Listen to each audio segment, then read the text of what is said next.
खरं म्हणजे याच काँग्रेस पार्टीने कधीही भारतरत्न डॉक्टर बाबासाहेब आंबेडकरांना निवडून येऊ दिलं नाही. जाणीवपूर्वक तर अगदी भारतरत्न डॉक्टर बाबासाहेब आंबेडकरांनी ज्या ठिकाणी महापरिनिर्वाण झालं त्या इंदू मिल, तिथे इंदू मिलच्या जागेवर स्मारक व्हावं याकरता इतके वर्ष आंदोलनं करावी लागली, पण सुईच्या टोका एवढी जमीन देखील काँग्रेसच्या सरकारने दिली नाही.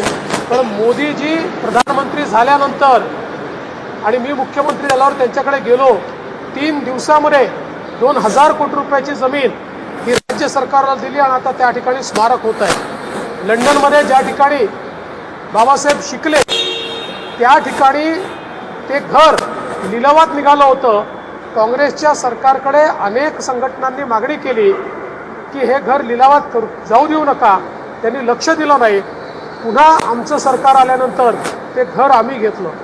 महू असो, दीक्षाभूमी असो, अलीपूर रोड असो, प्रत्येक ठिकाणी भारतरत्न डॉक्टर बाबासाहेब आंबेडकरांच्या स्मृती जपण्याचं काम हे मोदी सरकारने आणि भाजपने केलेलं आहे.